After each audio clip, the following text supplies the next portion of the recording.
Hola a todos y bienvenidos a nuestro canal.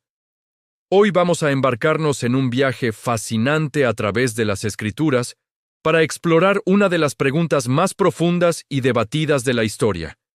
¿Es Jesús realmente Dios? No vamos a basarnos en opiniones personales, sino en lo que la Biblia misma nos dice.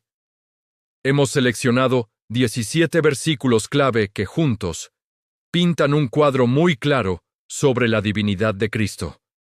Así que, preparen su corazón y su mente, porque lo que vamos a descubrir es realmente poderoso.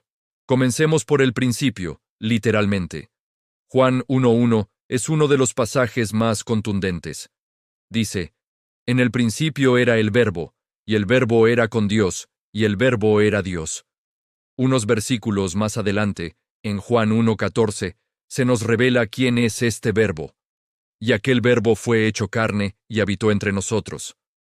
No hay duda, el apóstol Juan está identificando a Jesús como el Verbo que existía desde el principio y que es Dios mismo. Ahora, vayamos a un momento de duda y revelación. ¿Recuerdan a Tomás, el discípulo que necesitaba ver para creer? Después de la resurrección, Jesús se le aparece y le muestra sus heridas. La reacción de Tomás es asombrosa. En Juan 20:28, él exclama, «Señor mío y Dios mío». Fíjense bien, Jesús no lo corrige. No le dice, «No, Tomás, te equivocas, solo soy un profeta». Al contrario, acepta su adoración, una adoración que solo le corresponde a Dios. La divinidad de Jesús no solo se afirma, sino que se demuestra a través de sus acciones y atributos. En Juan 8:58, Jesús hace una declaración que enfureció a los líderes religiosos de su tiempo. Les dijo, de cierto os digo, antes que Abraham fuese, yo soy. Ese yo soy no es una simple afirmación de existencia.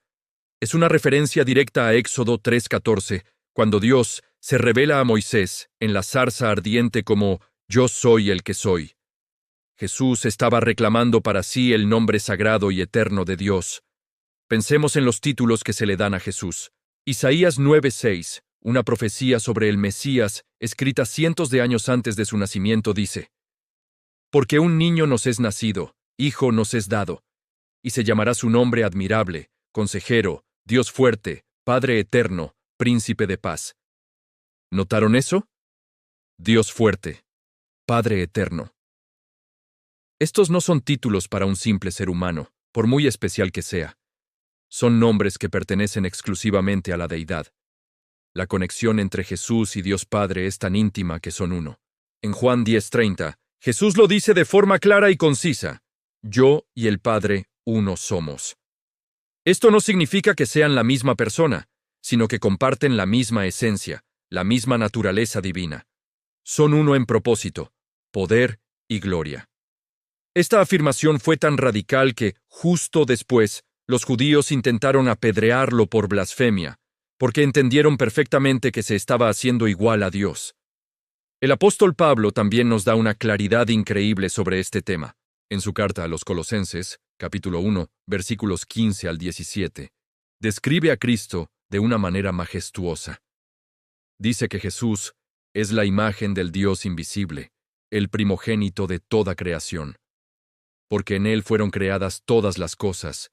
Todo fue creado por medio de Él y para Él. Y Él es antes de todas las cosas, y todas las cosas en Él subsisten. Jesús no es solo parte de la creación. Él es el Creador. Todo el universo existe por Él y para Él. En la misma carta a los Colosenses, en el capítulo 2, versículo 9, Pablo remata la idea con una frase que no deja lugar a dudas. Porque en Él habita corporalmente toda la plenitud de la deidad. Piénsenlo. No dice una parte de Dios o un reflejo de Dios. Dice toda la plenitud de la deidad. Todo lo que Dios es, habita en la persona de Jesucristo. Otro pasaje clave lo encontramos en Filipenses 2:5-7. Pablo nos anima a tener la misma actitud que Cristo, el cual, siendo en forma de Dios, no estimó el ser igual a Dios como cosa a que aferrarse, sino que se despojó a sí mismo, tomando forma de siervo, hecho semejante a los hombres. Este pasaje nos enseña que Jesús ya era igual a Dios antes de venir a la tierra. Su humanidad no disminuyó su divinidad, simplemente la veló por un tiempo. ¿Y qué hay del perdón de los pecados? En el Antiguo Testamento queda claro que solo Dios puede perdonar pecados. Sin embargo, en Marcos 2, 5, 7, vemos a Jesús decirle a un paralítico: «Hijo, tus pecados te son perdonados». Los escribas que estaban allí pensaron: «¿Por qué habla este así? Blasfemias dice. ¿Quién puede perdonar pecados sino solo Dios?». Jesús, para demostrar que tenía la autoridad para perdonar pecados, sanó al hombre al instante. Estaba demostrando su poder divino. La capacidad de recibir adoración es otra prueba. Como mencionamos con Tomás, Jesús aceptó ser adorado. Apocalipsis 5, 13, 14 describe una escena celestial impresionante donde, a todo lo creado, oí decir: «Al que está sentado en el trono y al Cordero, sea la alabanza, la honra, la gloria y el poder por los siglos de los siglos». El Cordero, que es Jesús, recibe la misma adoración que Dios Padre. Hebreos 1:3 nos ofrece otra joya. Hablando del Hijo, dice que Él es el resplandor de su gloria, y la imagen misma de su sustancia, y quien sustenta todas las cosas con la palabra de su poder. De nuevo, vemos a Jesús no solo como un reflejo, sino como la expresión exacta de la naturaleza de Dios y el sustentador del universo. Incluso al inicio del libro de Hebreos, en el capítulo 1, versículo 8, el Padre mismo se dirige al Hijo y le dice: «Tu trono, oh Dios, por el siglo del siglo». Es Dios Padre llamando Dios al Hijo. ¡Qué testimonio tan poderoso! El apóstol Pedro, en su segunda carta, comienza con un saludo revelador en 2 Pedro 1:1. «A los que habéis alcanzado, por la justicia de nuestro Dios y Salvador Jesucristo, una fe igualmente preciosa que la nuestra». Fíjense cómo une Dios y Salvador en una sola referencia a Jesucristo. Tito 2:13 también nos habla de esperar la manifestación gloriosa de nuestro gran Dios y Salvador Jesucristo. La gramática aquí en el griego original une gran Dios y Salvador como una sola persona, Jesús. Y para cerrar este recorrido, volvamos al principio y al fin. En Apocalipsis 1:8 leemos: «Yo soy el Alfa y la Omega, principio y fin, dice el Señor, el que es y que era y que ha de venir, el Todopoderoso». Muchos atribuyen esto solo al Padre, pero si vamos a Apocalipsis 22:13, es Jesús quien habla y dice: «Yo soy el Alfa y la Omega, el principio y el fin, el primero y el último». Jesús reclama para sí los mismos títulos de eternidad y soberanía que pertenecen a Dios. Entonces, al unir estos 17 versículos, la evidencia es abrumadora.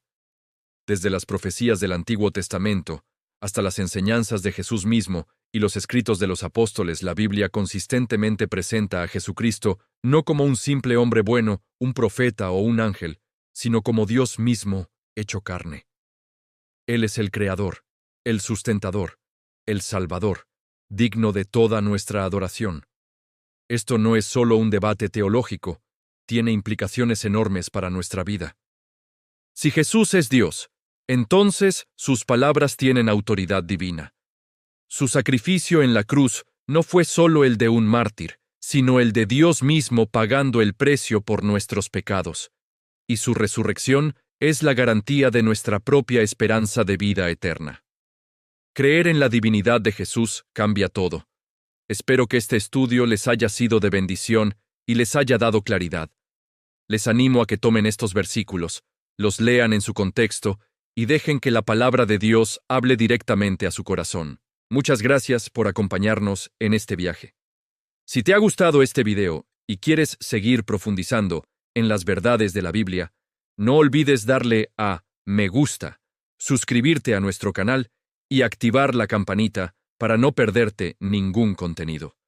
Nos vemos en el próximo video. Que Dios los bendiga.